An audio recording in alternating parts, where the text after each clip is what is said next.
Well, hey, good afternoon, everybody. It's about 1 o'clock on Tuesday afternoon. Final reading. We're going to finish up the American Cause today. So we're reading from chapter 10, The American Answer. And so yesterday we talked about how those inside the U.S. and outside the U.S. are attacking our way of life, our freedom of our political system, the freedom of our religious system, and the freedom of our economic system. And this is this is Russell Kirk's answer. How we answer to those anti-American claims. Um, so I had a comment that I should state that this book was written in 1957. So yesterday's video about all the things that they used to try to get Americans to doubt themselves and to damage the reputation of the United States in the world's eyes. That whole chapter was written in 1957.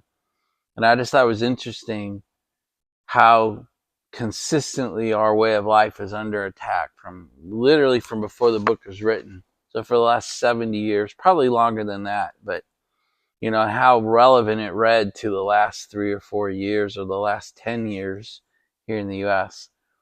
Something written in 1957 was that relevant to what we are experiencing today. I just thought that was interesting. All right, so let's read the answer. Let's read part of chapter 10 here. Being new to many international responsibilities, sometimes we are hesitant and overly apologetic in our policies and statements, and sometimes we blunder. Nor is our society perfect, for no society ever has been perfect or will be. Yet ours is a just, orderly, free, prosperous, and intelligent society. And I agree with that sentence. Ours is a just, orderly, free, prosperous, and intelligent society. Here then are some answers to the radical revolutionaries' accusations against the United States. 1.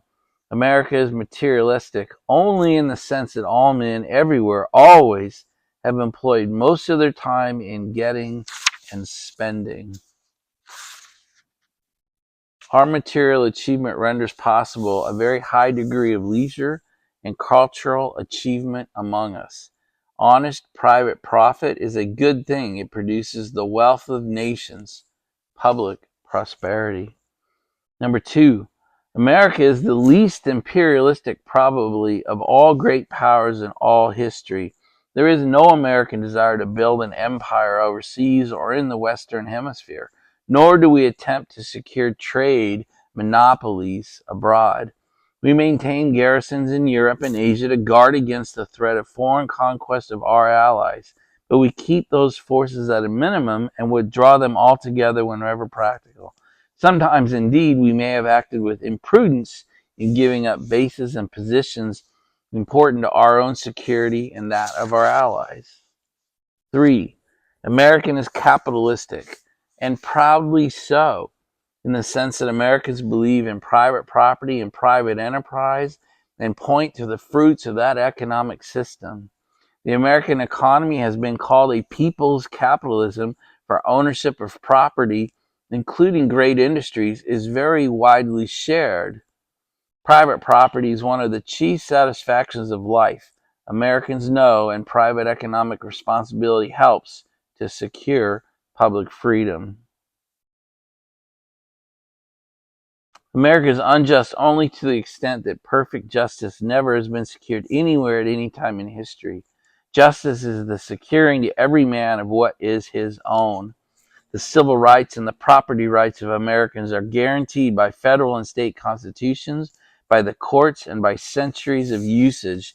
It is improbable that a greater measure of justice ever prevailed in any nation, ever.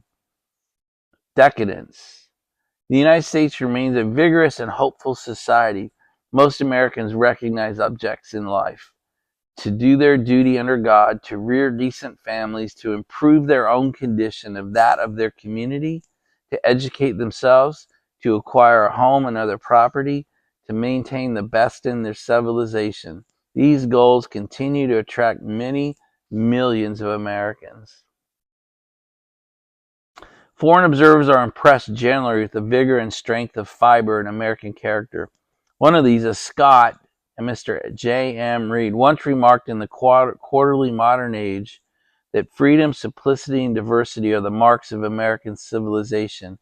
And he continued with, and I thought this was great, thinking Americans are worried about many of the things that disturb us too, about the future of civilization, which seems increasingly to base its life and hopes on inessential gadgets, about the complications of industrialization and technology, and the hideous threat to life itself that these things have developed, about the weakening or absence of traditional leadership and generally accepted standards of culture.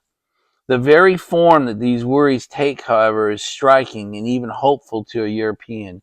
You still feel, as we once did, that the individual should be able to do something effective about the things that trouble him, whereas most of us have come to think that what is wrong with our world is beyond our control, that our best hope is to escape disaster for ourselves, not to prevent it for the people and places we know.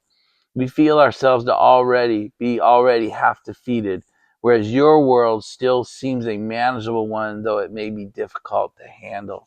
I completely agree with that. I think in general, we can take action. The way we vote, we can run for office, we can do things. We can do things. For some reason, and this Scott, feels like Europe has lost that. And I would agree. A lot of the comments, even from you guys, you feel like there's nothing you can do. We've lost to the UK. We've lost to the European Union. There's just nothing to be done. I don't think the average American actually feels that way, even as disenfranchised as we might feel over the last several years.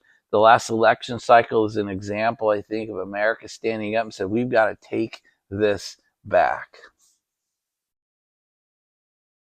The inventiveness, the industry, and the confidence in the goodness of life, which are the symptoms of private and social health, remain vigorous among us.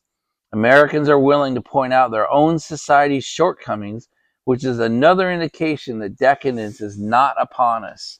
A decadent man and a decadent people ordinarily confess to no faults because they have lost sight of the standards by which virtue and vice are determined. America has set her face against every totalist ideology. Wow, let's try that again. America has set her face against every totalist ideology, stationed her troops on foreign soil, built an immense air force and an immense fleet, poured out her national wealth in aid of the defense and the welfare of the free world. One reason is that Americans believe in the dignity of man, made in an image more than human, and the revolutionary ideologue threatens to destroy that dignity wherever he finds weakness. The other reason is what Americans know: they themselves cannot be secure unless the civilization of which they are a part is secure. They do not hesitate to oppose by strength the armed doctrines of ideologues. Their cause, they believe, is the cause of true human nature, of enlightened order, regular justice, and liberty under law. For this cause they have made some sacrifice, and they will make more. I think that's a great way to end this. Great way to end the reading of the book. It's the end of chapter 10. That's the end of the book. There is there's another chapter called Afterward, the American Achievement, and he goes on and says quite a few things that are good in there, but if you want to, just grab the book. Guys, that's it. I've enjoyed this book a lot. I'm several days into reading the second book. It is not as engaging. I will not be reading excerpts of the second book to the camera. So we'll see. Take me another week or so to get through it. Move on to the third book, and we'll see. Guys, I've enjoyed reading this to you. I hope it wakes something up inside you and realize just how great this country is, how great the principles upon which our country are based were and continue to be today, and how great the results of this country have been and still are, and what a great future this country has due to the individual freedom that we have in this country. All right, guys, that's it. Talk to you later. Bye, everybody.